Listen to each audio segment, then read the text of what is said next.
I've been a journalist for about 25 years, and I was educated to lie, to betray, and not to tell the truth to the public. But seeing right now, within the last months, how the German and American media tries to bring war to the people in Europe, to bring war to Russia. This is a point of no return, and I'm going to stand up and say it is not right what I have done in the past, to manipulate people, to make propaganda against Russia, and it is not right what my colleagues do and have done in the past, because they are bribed to betray the people, not only in Germany, all over Europe. The reason writing this book was that I am very fearful of a new war in Europe, and I don't like to have this situation again, because war is never coming from itself. There is always people behind it to push for war. And this is not only politicians, this is journalists too. And I just have written in the book how we have betrayed in the past our readers just to push for war, and because I don't want this anymore. I'm fed up with this propaganda. We live in a banana republic and not in a democratic country where we have press freedom, where we have human rights. If you see the German media, especially my colleagues who day by day write against the Russians, who are in transatlantic organizations and who are supported by the United States to do so, well, people like me, I became honorary citizen of the state of Oklahoma in the United States. Just why? Just because I write pro-American. I wrote pro-American. I was supported by the Central Intelligence Agency, by the CIA. Why? Because I should be pro-American. I'm fed up with it. I don't want to do it anymore. And so I've just written a book not to earn money. No, it will cause a lot of trouble for me, just to give the people in this country, in Germany, in Europe, and all over the world, just to give them a glimpse of a view what goes up behind the closed doors.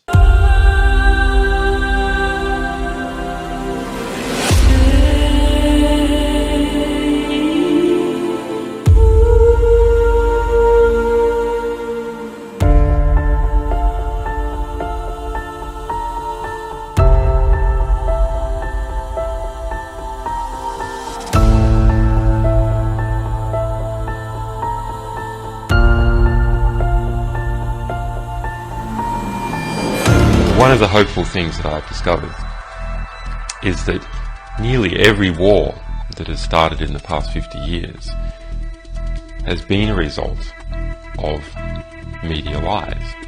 The media could have stopped it if they had searched deep enough. If they hadn't reprinted government propaganda, they could have stopped it. But what does that mean? Well, that means basically populations don't like wars. And populations have to be fooled into wars. Populations don't willingly and with open eyes go into a war. So if we have a good media environment, then we'll also have a peaceful environment. Our number one enemy is ignorance. And I believe that is the number one enemy of everyone, is not understanding what is actually going on in the world. It's only when you start to understand that you can make effective decisions and effective plans. Now, the question is, who is promoting ignorance? Well, those organisations that try to keep things secret, and those organisations which distort true information to make it false, misrepresentative. In this latter category, it is bad media. It really is my opinion that the media in general are so bad, we have to question whether the world wouldn't be better off without them altogether. There's some very, very fine journalists, and we work with many of them, and some fine media organisations, but the vast majority are awful and are so distortive to how the world actually is.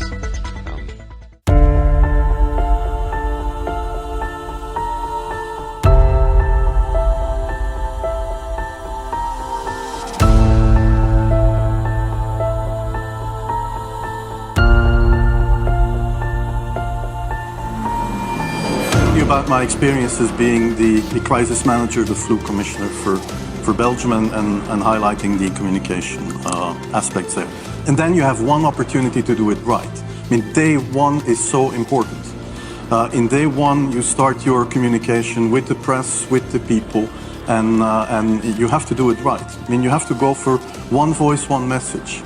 In Belgium, they chose to appoint a non-politician to do that. I mean, I have no party affiliations, and that makes things a little bit, at that time at least, a little bit easier, because you're not attacked politically, majority, minority.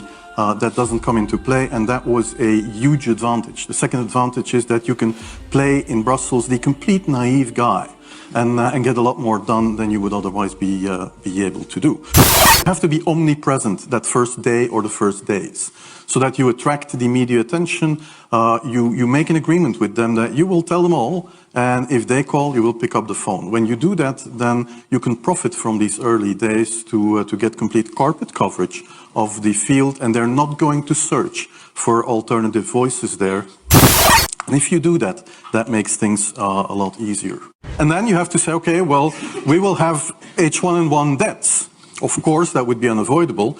I used there Sir Donaldson's quote, where he said that in the UK, by the peak of the epidemic, 40 people would die per day at the end of the summer. So 62 at that time million people in UK, 40 deaths a day. I worked it out for Belgium. That would be 7 deaths a day at the peak of the epidemic. I used that in the media. 7 Belgian flu deaths per day at the peak of the epidemic would be realistic. That is true in every year, even interpandemically.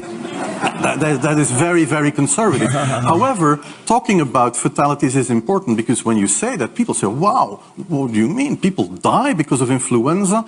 And that was a necessary step to take. And then, of course, a couple of days later, you had the first H1N1 death in the country, and the scene was set and it was already talked about. And then you had to pick who is going to be vaccinated first. And then, well, women and children first, whatever. And then I misused the fact that the top football, soccer clubs in Belgium inappropriately and against all agreements vaccinated they made their soccer players priority people. So I said I can use that, because if the population really believes that this vaccine is so desirable that even the soccer players would be dishonest to get their vaccine, I said, okay, I can play with that. So I made a big fuss about this. This is Van Ranst is raving mad, but it worked.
Directly, COVID, gangbusters are great at this, right? Which is why we constantly have the death toll on the side, which I have a major problem with, that we're tallying how many people die every day. Because I've even looked at it and be like,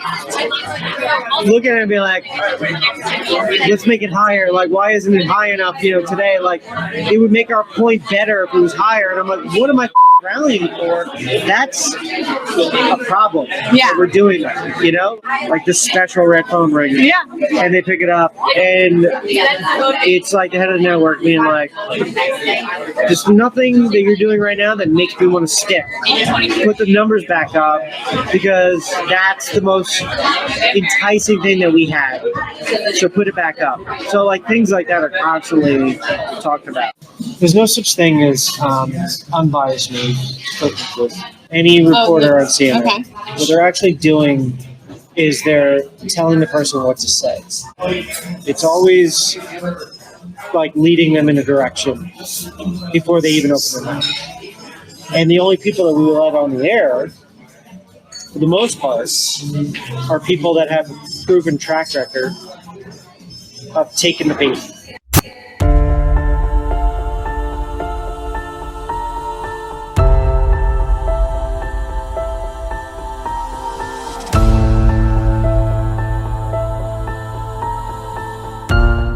We want to find a way of ramping this up even beyond the end of the lockdown. And I don't know when the lockdown will end. Some people are saying the 16th of April. But when we announced it, I didn't say what year it will end. I just...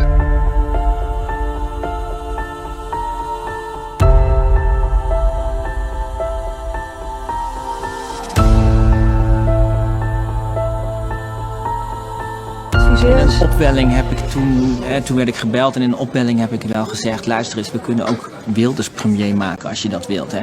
Dus je doet het via ons voortaan. Ja, misschien moet je dit niet onthullen, maar dit is wel een beetje hoe het gaat.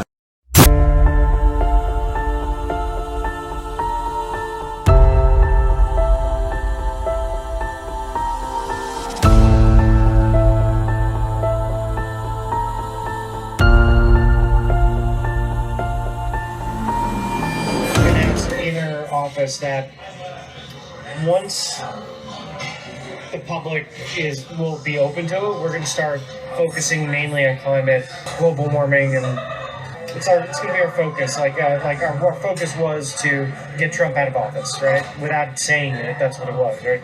So our next thing is going to be for climate change awareness. What does that look like? I don't know. I'm not sure. I have a feeling it's just going to be like constantly showing videos of like decline in ice and weather warming up and like the effects it's having on the economy and really diving into it. Head of the network, like just Who's that? Is that Zucker? Zucker, yeah. I imagine that he's got his council and they've all like discussed like where they think So that's like the next pandemic like story like that will be to death. But that one's got longevity. You know what I mean? It's not like climate is going to take years, so they'll probably be able to milk that for quite a bit. You know? So climate change overload. Be prepared. It's coming. Do you think it's gonna be just like a lot of like fear, like climate? Yeah, fear sells.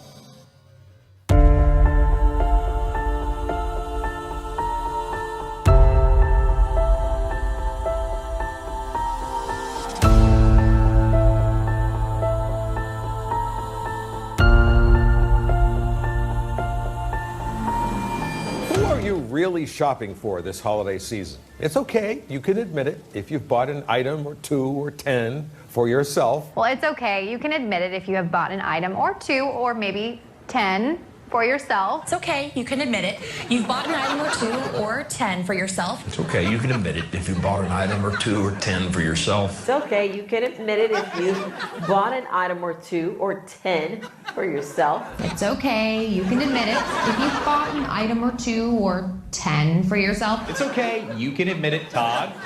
If you've bought an item or 2 or 10 for yourself. It's okay, you can admit it. If you bought an item or 2 or 10 for yourself. It's okay, you can admit it if you brought an item or two or maybe 10 for yourself. It's okay, you can admit it if you bought an item or two or 10 for yourself. It's okay, you can admit it if you bought 1 or 2 or maybe 3 or 4, maybe even 10 items for yourself. It's okay, you can admit it if you bought an item or 2 or 10 for yourself. It's okay, you can admit it if you bought an item or 2 or 10 for yourself. It's okay, you can admit it if you bought an item or 2 or 10 for yourself. It's okay, you can admit it if you bought an item or 2 or maybe 10 for yourself. It's okay, you can admit it if you bought maybe an item or 2 or 10 for yourself. Is it okay? You can admit it if you bought an item or 2 or 3 or 10 for yourself. It's okay, you can admit it if you bought an item or 2 or 10 for yourself. It's okay. You can admit it if you brought an item or 2 or 10 for you. It's okay, you can admit it. If you've bought an item or 2 or 10 for yourself. It's okay, you can admit it if you bought an item or 2 or 10 for yourself. It's okay, you can admit it if you bought an item or 2 or 10. Say for yourself. It's okay, admit it if you bought an item or 2 or 10 for yourself. It's okay. You can admit it if you bought yourself 1 or 2 or 10 things for yourself, because a lot of people do it. This is extremely dangerous to our democracy. This is extremely dangerous to our democracy. This is extremely dangerous to our democracy. This is extremely dangerous to our democracy. This is extremely dangerous to our democracy. This is extremely dangerous to our democracy. This is extremely dangerous to our democracy. This is extremely dangerous to our democracy. This is extremely dangerous to our democracy. This is extremely dangerous to our democracy. This is extremely dangerous to our democracy. This is extremely dangerous to our democracy. This is extremely dangerous to our democracy.